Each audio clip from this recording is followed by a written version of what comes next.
ছেলে মেয়ে নাই? আছে রে বাবা, ও তো দেখাশোনা করে না রে বাবা। ঠিক আছে নেন।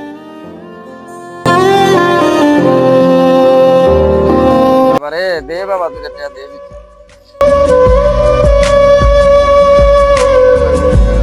এই দাঁড়ান, আয় হে। দাঁড়ান, দাঁড়ান।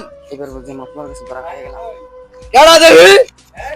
আরে মা, তোমার এই অবস্থা কেন? কিভাবে তোমার এই অবস্থা হলো বলো?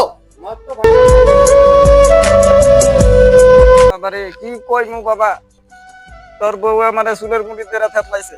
হ্যাঁ, তোর বউ আমারে মারধর করছে, পাড়ায় পাড়ায় বিচার দিছে। আমি বলে হ্যাঁ অত্যাচার করি, উল্টা হ্যাঁ আমার অত্যাচার করছে, এটা কিছু হয়ই নাই। বাবারে আমার বাড়ি থেকে বার করে দিচ্ছে, আমার খাওয়ান করার দেয় না। এইটা কোনো কথা কইলো?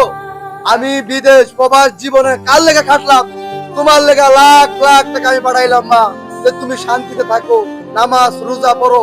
আর আজকাই আমার বউ তোমার এই কাহিনী করছে, পথে ঘাটে তুমি ভিক্ষা করো। এটা কি আমার ইজ্জত চাই না? লো আজকা, আজকা বোর একদিন, নাহলে ওর বাপ মার একদিন। আসো। না রে বাবা, যাইতাম না। আরে আমার আসো। সংসারটা নষ্ট হয়ে গেছে, আমি চাই না বাবা। বাবা, তোর সংসার নষ্ট হয়ে যাবে। আসো মা, আমার তোমার এই সংসার নষ্ট হয়ে কষ্ট। যাবে। আসো, তুমি তোমার দুঃখ আজকে দেখো, আসো।